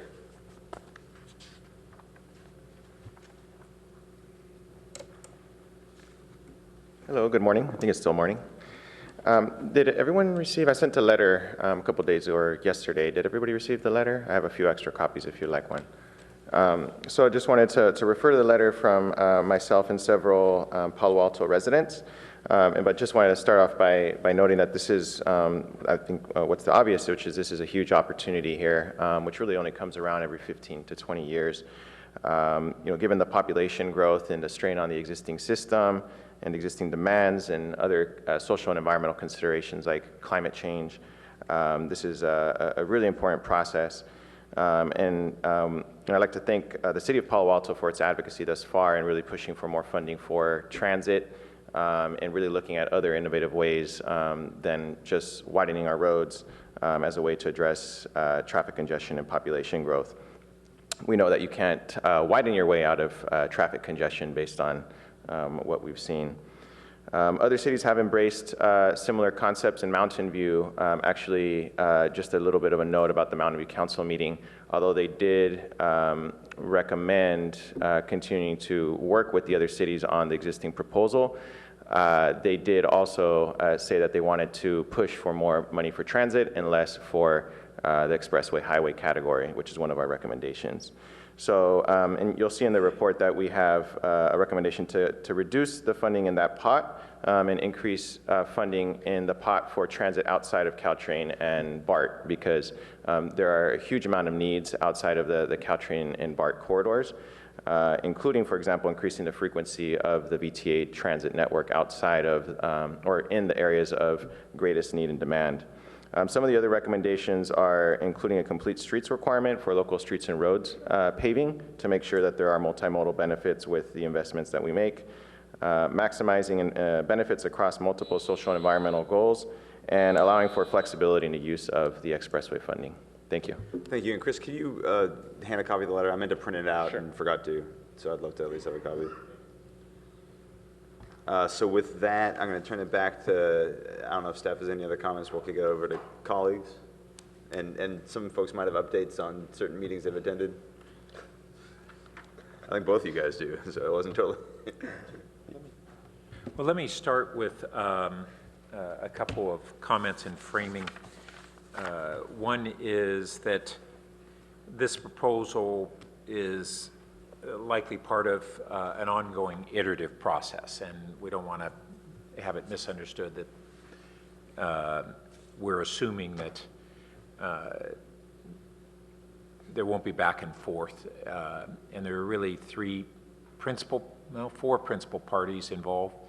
The VTA, the County Board of Supervisors, the local cities, and Silicon Valley Leadership Group.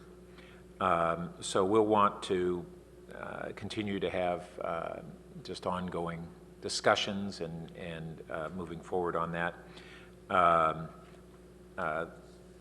We've heard that, I think Josh had shared with us, and we've heard otherwise, the leadership group was concerned that the North and West County cities had gone forward with a specific proposal that, as Josh explained, is going before various councils for their support without engaging with the leadership group. And out of fairness, the leadership group had been engaging with the cities and to some extent had modified their original proposal from both a year ago and a few months ago. And so I think that that's something that we'll want to bear in mind and collaborate on, even while we recognize that each of these parties are not going to have identical interests and nor identical proposals. I do think that we're going to want to think about how, at a high level, to make a stronger case for why the interests of Caltrain improvements are as strong as we believe they are. And I think they can be centered around three arguments that we frankly haven't heard for a long while from San Jose and the leadership group. They basically acknowledge that Caltrain has importance and they support additional funding for Caltrain. We just happen to think it's more important. So on a comparative basis, this is the third measure of which BART has had a major focus, the previous one's overwhelming focus. And that is that Caltrain, for the capital dollars that would be invested in the BART extension and the Caltrain improvements, the number of passenger miles you get per capital dollar invested, or additional passengers, whichever metric you want to use. The second is the economic value to Silicon Valley and the region of each of these. And the Bay Area Council, a year and a half ago, when they reached out to the corporate community, and Stanford was involved in this, made a strong case for how the percentage of patents that are generated in the Caltrain corridor and a whole bunch of other arguments that were very persuasive about the importance of Caltrain. And I think it actually is much stronger than the importance of BART to San Jose, although we've agreed that BART to San Jose is an important element of the regional transportation system and needs to be completed, and we've supported that. And then we've heard from the leadership group several times that the polling support shows even greater support for the BART completion to San Jose than for the Caltrain improvements. And I think one of the things we haven't really talked about is that the there has been 20 years of basically marketing around the value of the BART extension, with millions and millions and millions of dollars promoting a series of ballot measures to convince the public of the importance, and no comparable campaign around the importance of Caltrain. So I think that's another comparison. I also just want to say that I think that it's the fifth item on expressways. If I recall correctly, there was discussion at the North and West County meeting that Josh mentioned about congestion relief around expressways. And I think we should expand what we're supporting on that item of the prospective $1 billion, which came from, some of these items were basically acknowledging the interests of other parties. We weren't driving this.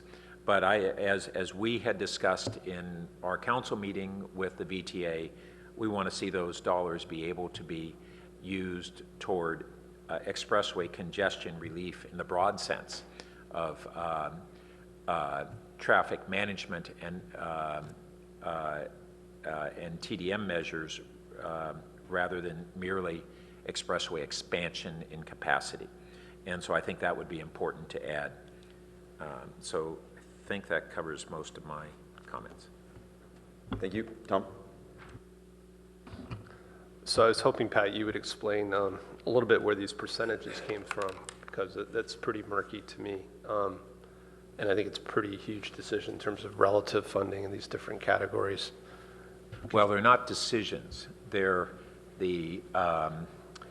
essentially, you can think of them as the bargaining position that the North and West County cities are taking at this point in time.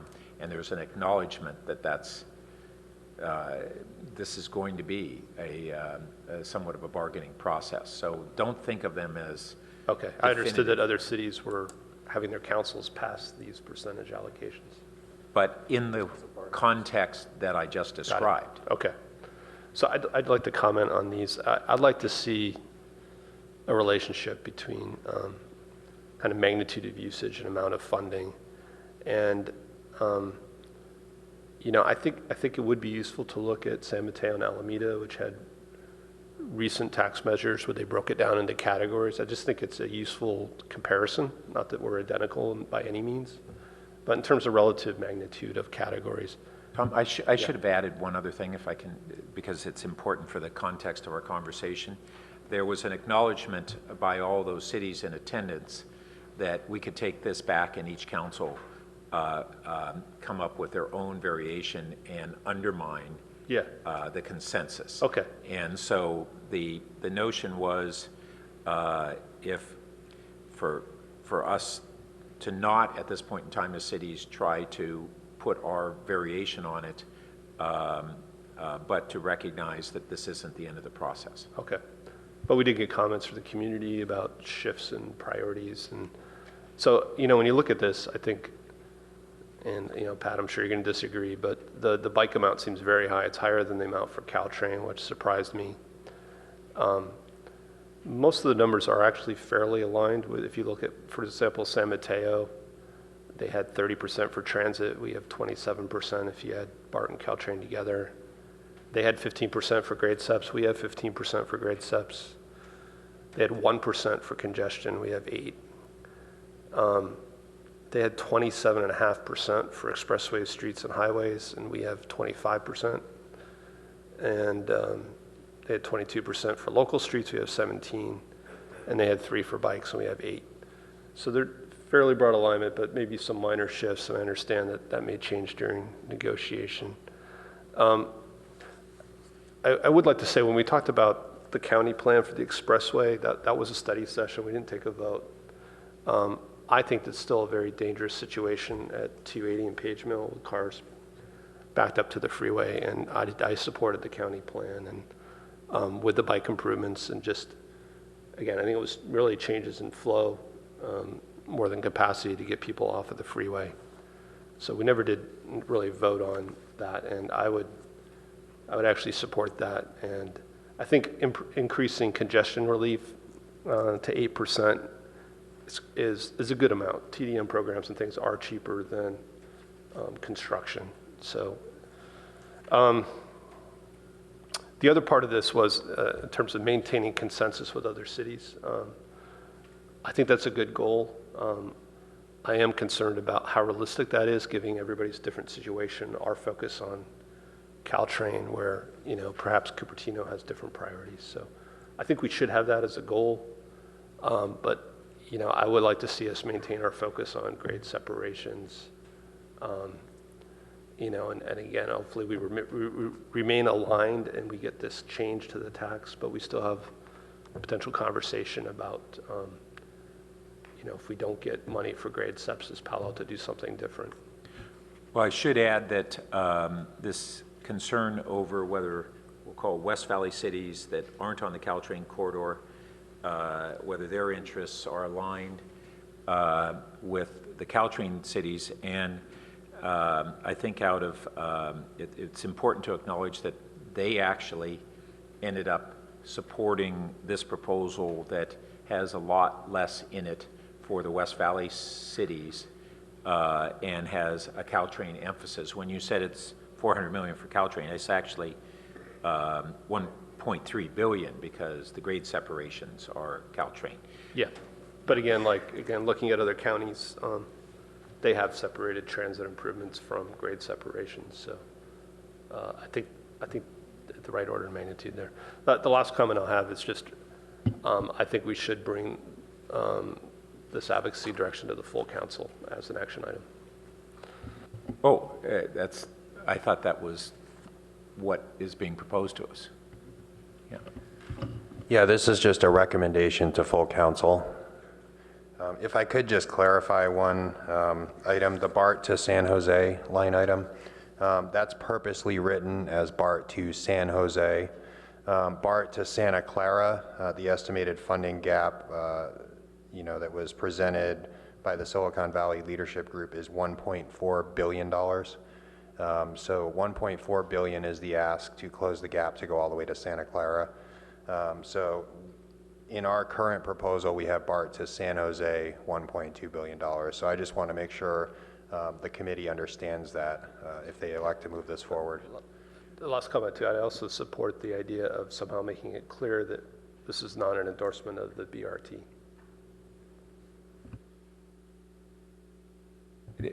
Can I just, one quick thing, Josh, on the whether it's the 1.2 or the 1.4, do you know if that takes into account the recent announcement of the gas tax shortfall and the cutback on the state transportation authority funding?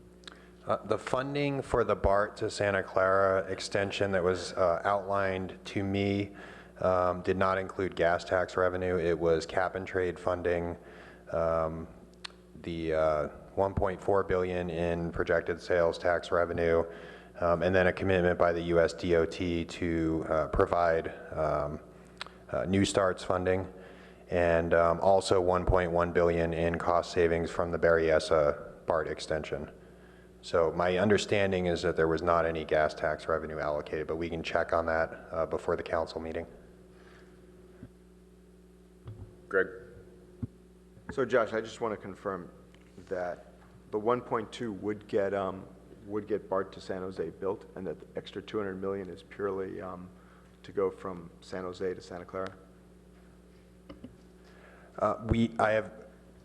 It's $1.4 billion to go from Berryessa to Santa Clara. That's the funding gap when you take in all the identified funding and subtract that from the total cost. I don't have a cost estimate on just getting to San Jose. But the argument against the 1.2 billion will be that can't get us all the way to Santa Clara. And I think the logical response to that is go to San Jose with 1.2 billion and then find additional funding to go to Santa Clara. We could change that to just BART to San Jose / Santa Clara, which is I think what was in the Mountain View proposal. But I think it's up to the committee to decide how to structure the BART allocation. And do we understand, I've never really understood the benefits and and that's not a pejorative, of going to Santa Clara. Some people have said it's closer to the airport, and but I've never seen anyone actually lay it out, the argument of why it's important to go to Santa Clara. Do you understand what the arguments of what's? I don't. We can look into that before the council meeting too, if you'd like, and we can include that in the updated staff report. I would for like the to council. understand that. I attended this meeting with Carl Gardino yesterday and a bunch of representatives from the North County and West Valley cities. And I think where they are seems to be somewhat in flux. And I will say that Carl took a very collaborative approach to wanting to work with the North County and the West Valley cities. So I think that this is in flux from their point of view. At least they were there advocating that they definitely agree that we should put grade separations for Palo Alto, Mountain View, and Sunnyvale in the ballot. And that should be to the tune of at least $600 million. So I viewed that as a real positive step forward. It was unclear to me, how all that money breaks out, because a lot of the focus was on how much money will be going to the North County and the West Valley, and Carl's indication was he thought it was somewhere on the order of 38% of the ballot money. And then went through that, we're only 27% of the vote, 20% of the voters, that kind of thing. And so we're actually doing better on that. But I think this is a fluid and I guess I sort of see this, as Pat said, an iterative process. I see we talking about this. I see the leadership group looking and recalibrating their numbers. And the different cities talking about. One of the things that Carl did talk about there, which I thought was interesting, was a line item of $250 million for the West Valley cities for undefined transportation improvements, which is not on here. And then the other number, which I think they had in their original numbers, which he was asking about why it's not in here, was $300 million for mass transit, which I take to be buses and stuff for seniors, disabled, and workers, I think was the way it was phrased. So there was some of that there. There was a lot of discussion of, BART needs $1.4 billion. And there was I would just say that there were some representatives from Sunnyvale that indicated that they couldn't support this without 1.4 for BART. From Sunnyvale? Yes, from Sunnyvale. So I think that, I guess the question is some timing issue of when do we bring this to council? When are we going to have an updated, publicly released numbers or whatever of how this breaks down that we can talk about, that the leadership group is putting forth in response to this? Because what I heard seemed very different than what they had before. And Pat, correct me if I'm wrong, but I don't remember them having $600 million in for grade SEPs at all. I remember there being zero in for grade SEPs before. At least that's my recollection of it. And I didn't remember the West Valley thing. I think that's new. So I'd like to see them break out the categories of where they are now. And I think this has a lot to do with timing of when we go to council. I think we could go to council prematurely, but it may improve our bargaining position to go to council sooner. So I think those sort of things need to be thought about. And I don't really have good answers for that. And I was going to sort of turn it back to Pat a little bit and talk about, the timing and the process that you might want to see on this, or what you think works. Sure, and I just want to flag for colleagues that it's 10:26. Well, I think the consensus among the North and West Valley cities was to get it to their council right away, so that basically it would then be out there as a joint bargaining position. Mm-hmm. And that's what its primary purpose was. So I would say we want to get it to the council as soon as possible. So when are we thinking about going to council on? That's really the question, Josh. We were shooting for February 8th currently. Okay.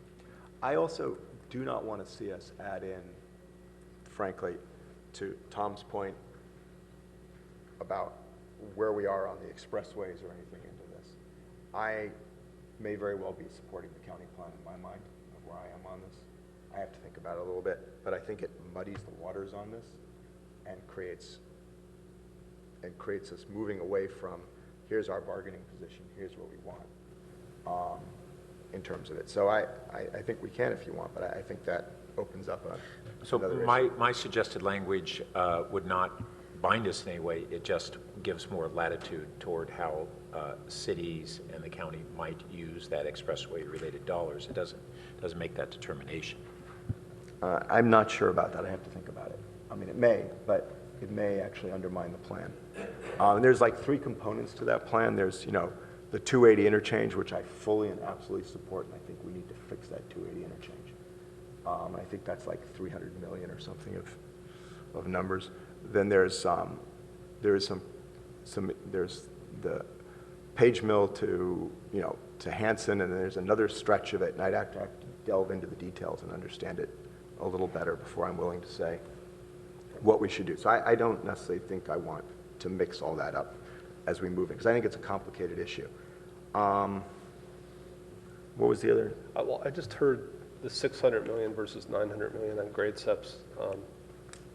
From our negotiating position, should we actually be asking for more than 900 million if we're going to negotiate down? I mean, it sounds like we're at a max of 900, possibly going to 600. Well, the 600 million was interesting. The 900 million was for the county-wide, correct? What they were talking about was 600 million just for our 3 cities. And I don't know how the numbers break out on that. I just have no idea. Well, the question becomes, what are the needs of the other parts of the county? Right.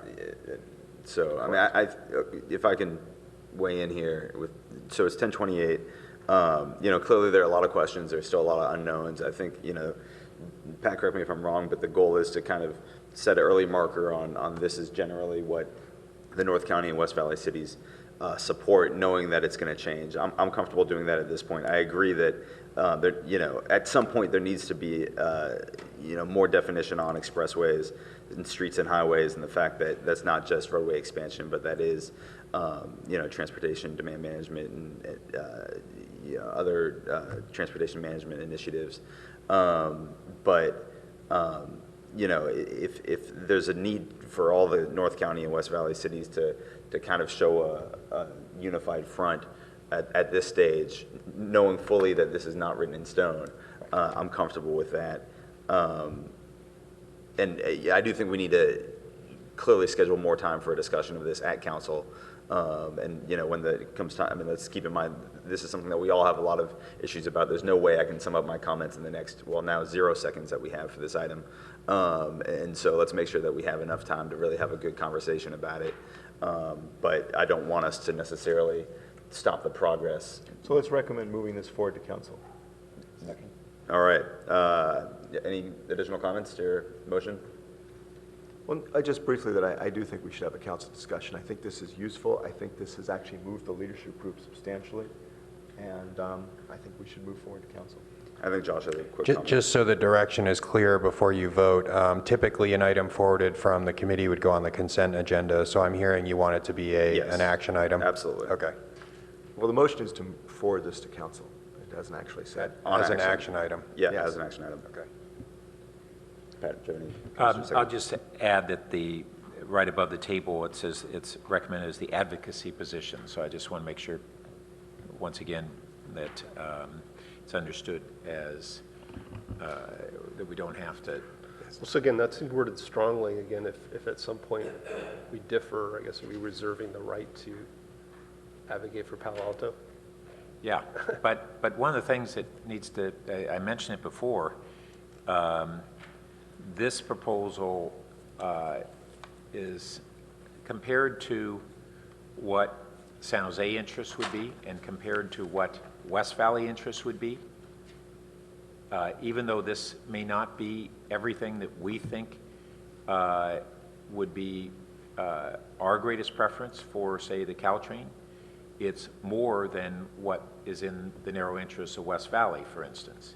And it's different from what San Jose perceives to be in their interests, which may be different from their interests. And let me just follow up with that at this Yeah. second. Yeah. So I think Pat is really right. I'd say even stronger than that. I'd say this, and I know, Pat, you were really involved in this, this is a really positive West Valley, North County, Palo Alto proposal compared. We would never do better than this, really, in my view, the way the whole. So I think we should strongly support as closer we can get to this as possible.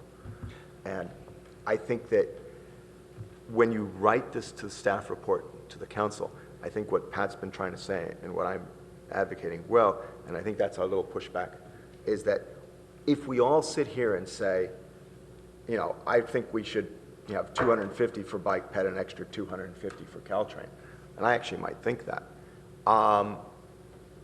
what we'll do is we will undermine the entire negotiating position. And we have to be really careful about that. Mountain View passed this as is, it's my recollection. Cupertino, I suspect, will pass this as is.